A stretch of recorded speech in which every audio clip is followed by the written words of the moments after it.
I'm talking about this idea of ontologies to represent the meaning of the symbols. The data uses the symbols in ontologies and represents observations about the world. Hypotheses are programs that use the vocabulary of the ontology and based on and evaluated on training data, which makes predictions on new cases. Alright, so what we're going to do now is we're going to talk a little about ontologies. So in philosophy, if you look up a dictionary, ontology is a study of existence, what exists. In computer science, an ontology is a formal specification of the meaning of the vocabulary used in information systems. And the idea is that ontologies are needed so that information sources can interoperate at a semantic level. So what we want to do is to make sure the same symbols are used consistently so that we can talk about what symbols mean, what they're going to do. Okay? So SNOMED CT is a medical ontology that has 350,000 concepts in multiple languages. So there's an example of an ontology that's quite large. We have a geology ontology that has 6,022 minerals, 266 rocks, plus time, plus all sorts of other elements. Everything else we need the vocabulary for specifying what it is that we're going to use.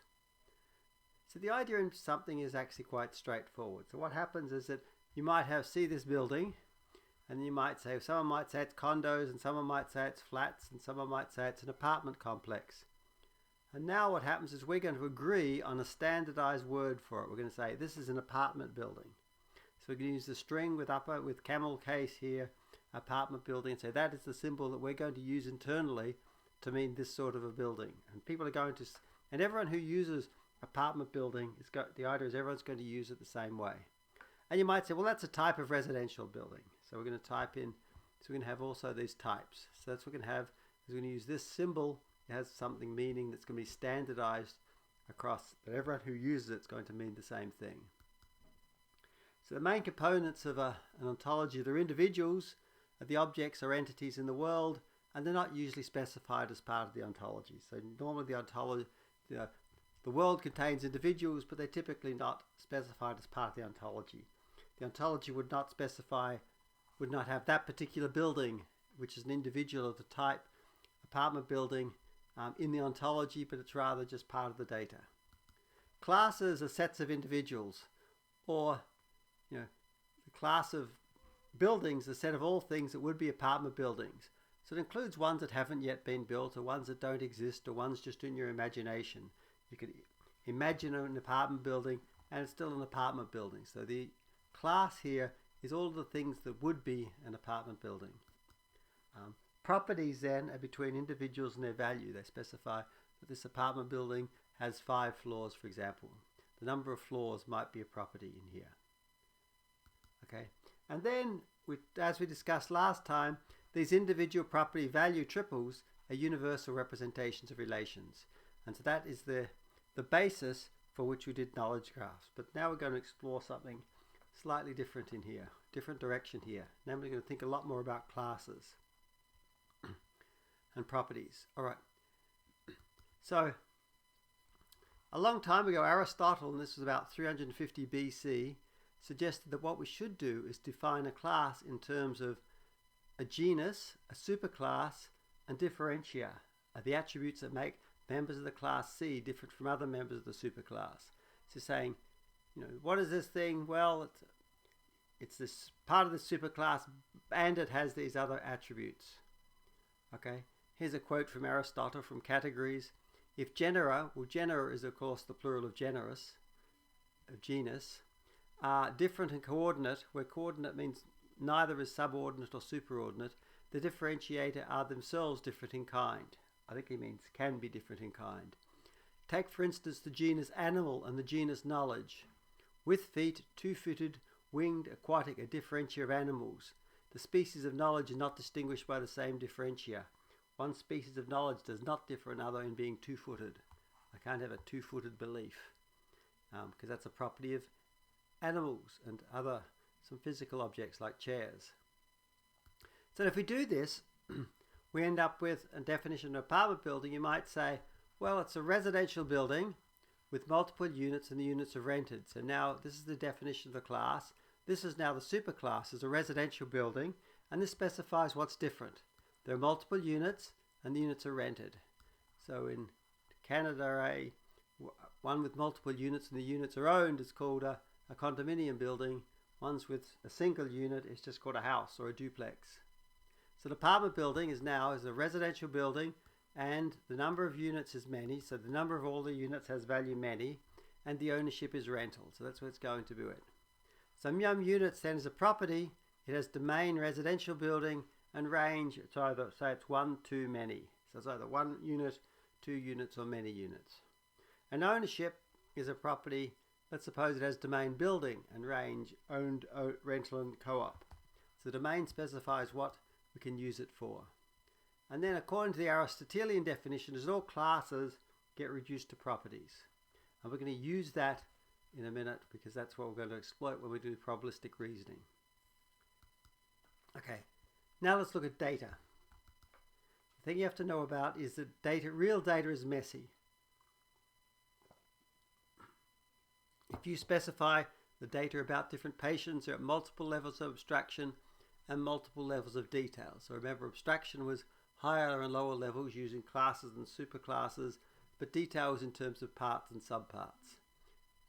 And it uses vocabulary for many ontologies. So in the one we were building for minerals exploration, it had rocks, minerals, and a top level ontology which defined sort of top level classes.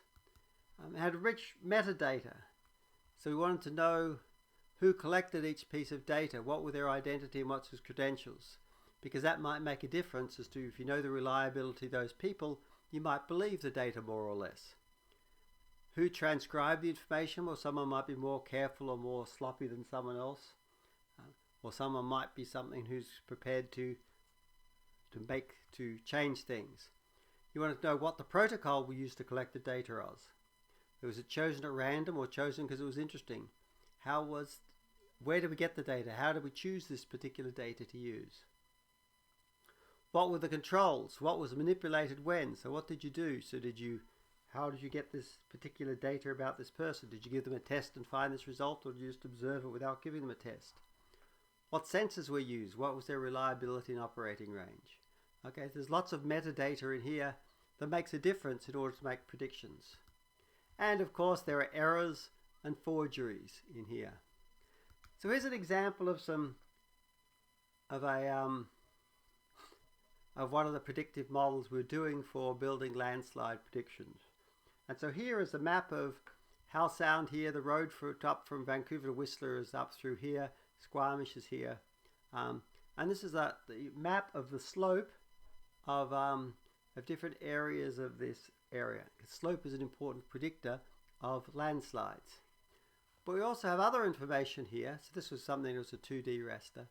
There's another one here. There's the structure of it. So this one here is all contacts and faults. So there are faults and contacts and all sorts of geological features that actually end up being objects in here that have complex shapes. And this is now what we're going to condition on to make predictions. Okay. So it turns out that you might think, well, data is just data, but it's not. So here is there's a very interesting hypothesis called the Sophia-Whorf hypothesis. Is that people's perceptions and thought are determined by what can be described in their language. Turns out this is controversial in linguistics, although it's lots of people believe this, that what you can think, your language determines what you can think. If there's no vocabulary for something, you can't distinguish it. One of the classic ones in English is that in the color, if you ask how many colors in a rainbow, they'll actually, people tell you 7 because they distinguish indigo and violet. But that's of course a very European-centric or English-centric thing, because there's a continuum of colors, and how people perceive it actually very changes in context. And the main reasons that people now think they know the difference between indigo and violet is because there's a language for it, so they try to find a distinction. And the main reason why there is that is because they were actually two popular dyes when people were starting to have a look at the colors of the rainbow. So there's a stronger version that happens for information systems. What's stored and communicated by an information system is constrained by the representation and the ontology. So we need to have a representation that can actually represent the distinctions. If you don't represent the distinctions, you cannot learn it, but also needs the vocabulary to express the distinction you want to make. If you don't have the distinction, if you try to name colors and you don't have a distinction between indigo and violet, then you sort of can't get it again. Okay, you've lost information. And if I tell you there's a sequence of head tails and you just count the number of heads and the number of tails for a coin, then you've lost the sequence, so maybe things changed over time. But if you haven't recorded the time, then you've lost that information and you can't do it. So you need to worry about what can you represent and what can you change. What can you represent and what can you express. So important to this is that ontologies come logically prior to the data. So you need to know what the symbols mean. You need to have a format for your data that defines the symbols before you can use it. And data can't make distinctions that can't be expressed in the ontology. So you can't make distinctions in there that you can't express in the ontology. Okay, and different ontologies result in different data. So if you use different vocabularies, you're going to end up with different data. Okay, let's pause here for a moment.